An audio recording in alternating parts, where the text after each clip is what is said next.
ভারতের প্রধানমন্ত্রী নরেন্দ্র মোদী একটা দারুণ উদারতার পরিচয় দিয়েছেন এবং একটা বাংলাদেশের মানুষ, বিশেষ করে বিএনপির সমর্থক, কর্মী সমর্থক, তাদের জন্য একটা অনেক বড় উদাহরণ এবং মানবিকতার উদাহরণ দেখিয়েছেন।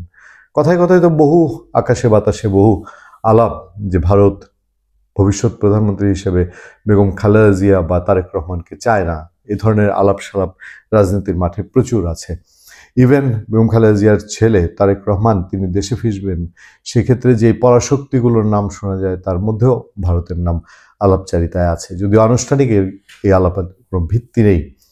নরেন্দ্র মোদী বেগম খালেদা জিয়ার জন্য চিন্তা করছেন, টুইট করেছেন, পোস্ট দিয়েছেন।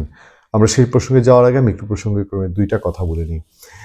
একটা মানুষ এমন অবস্থায় আছেন, তার সন্তান নিশ্চয়ই তার চেয়েও মানসিক বিপর্যস্ত, তারপরেও বাংলাদেশে বিএনপি শুধু রাজনৈতিক প্রতিপক্ষ হিসেবে জামাত ইসলামী এটিএম আজহারুল ইসলাম, তিনি তো অনেক বড় নেতা এবং পোরখাওয়া নেতা, জেল খাটা মানুষ। সেই আজহারুল ইসলাম বা ইসলামী ছাত্র শিবিরের সভাপতি তারেক রহমানকে নিয়ে টিপ্পনী কেটে বক্তৃতা দিচ্ছেন।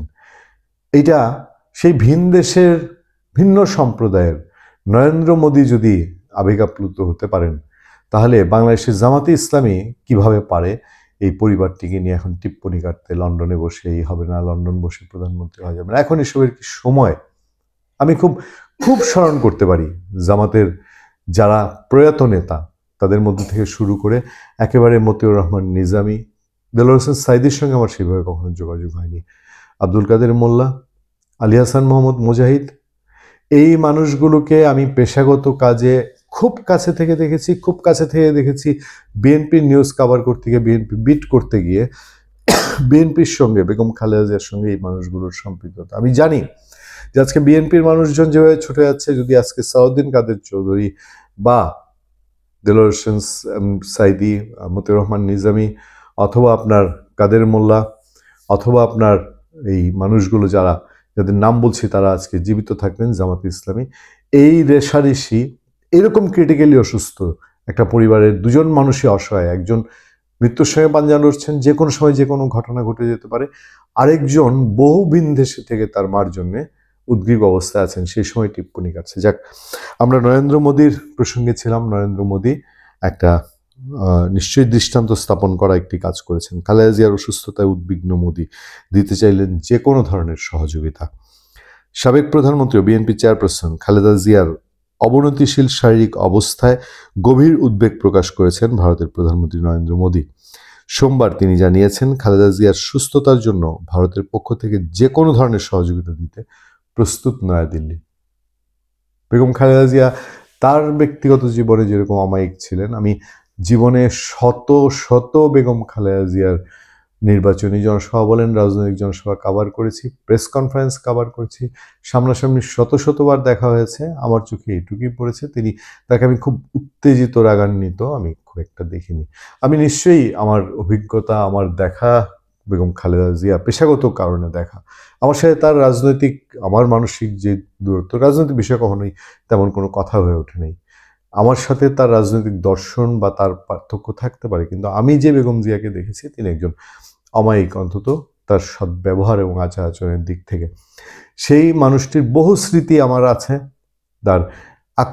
তার উপর আক্রমণের মুহূর্তগুলোতেও সাংবাদিক টিম হিসেবে আমরা সবার আগে আক্রান্ত হয়েছি। সেসব কথা ভিন্ন একটি কন্টেন্টে বলবো। সেই বেগম খালেদা জিয়ার জন্য ভারত সহযোগিতা করতে চায়, নিশ্চয়ই এটা একটা সৌহার্দ্যের ভিন্ন লক্ষণ। সামাজিক যোগাযোগ মাধ্যমে এক্সে দেয়া এক পোস্টে মোদী লিখেছেন, বেগম খালেদা জিয়ার অসুস্থতার খবর শুনে গভীরভাবে উদ্বিগ্ন। তিনি বহু বছর ধরে বাংলাদেশের জনজীবনে গুরুত্বপূর্ণ ভূমিকা পালন করেছেন।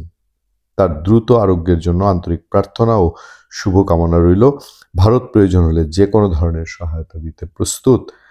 ভারত পাকিস্তান দুই দেশই, পাকিস্তানের প্রধানমন্ত্রী পোস্ট দিয়েছেন, পাকিস্তান উদ্বেগ জানিয়েছে। এই দুই শত্রু দেশ, নিজ নিজের ক্ষেত্রে শত্রু, কিন্তু দুই দেশ থেকেই বেগম খালেদা জিয়ার জন্য বার্তা এসছে।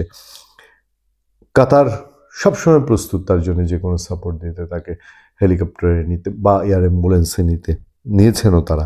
এর কয়েক ঘন্টা আগে বিএনপির শীর্ষ নেতারা জানান, 80 বছর বয়সী খালেদা জিয়ার শারীরিক অবস্থা অত্যন্ত গুরুতর। তাকে রাজধানী আবারকের হাসপাতালে ভেন্টিলেশনে দেওয়া হয়। গত 23 নভেম্বর বুকে ইনফেকশন নিয়ে এখানে ব্যাকগ্রাউন্ডগুলো বলা হয়েছে। যাক, নরেন্দ্র মোদীর যে পোস্ট এবং খোঁজ খবর রাখা, রাজনীতির মাঠে যে বিরোধ বিদ্বেষ, বিএনপি নেতৃবৃন্দ রেগুলারলি ভারত বিরোধী বক্তৃতা দেন, এটা রাজনীতিটা রাজনীতির জায়গায় থাকুক, সেটাই বোধহয় নরেন্দ্র মোদী বোঝাতে চেয়েছেন, যে রাজনীতি রাজনীতির জায়গায়, কিন্তু এটা মমতাবোধের জায়গা, মানবিকতার জায়গা। বেগম খালেদা জিয়া বিরোধী দলীয় নেতা হিসেবে ভারত গিয়েছেন এবং ভারতে তিনি মোটামুটি প্রধানমন্ত্রীর সম্মানের রিসিপশন পেয়েছেন, তাকে সেই সম্মান দিতে ভারত কার্পণ্য করেনি। এবং বেগম খালেদা জিয়া নিজেও সরাসরি একেবারে ভারতকে যা ইচ্ছা তাই গালিগালাজ কখনো করেছেন, অন্যান্য নেতারা যেটা করেন সেটার নজির দেখা যায়নি। শুধু ভারতের প্রণব মুখার্জি এসছিলেন যখন, তখন তিনি একটু বেশি রাগান্বিত হয়ে তার সঙ্গে হয়তো দেখা করেননি। এর বাইরে ভারত নিয়ে তার তেমন কোনো বিষয় ছিল যে কারণে, এবং এই দেশের মানুষের সেন্টিমেন্ট নিশ্চয়ই নরেন্দ্র মোদী বোঝেন, এবং সেটা বোঝেন বলে, এবং এই দেশে ভারত বিরোধিতা একটা প্রচণ্ড শক্তিশালী অংশ আছে, সেটুকু বুঝেন দেখি নরেন্দ্র মোদী হয়তো বেগম খালেদা জিয়ার ক্ষেত্রে তার উদ্বেগ জানাতে খুব একটা দেরি করলেন না। ভালো থাকবেন, সুস্থ থাকবেন। আপনার সাথে আমি আতিক রহমান, পূর্ণিয়া।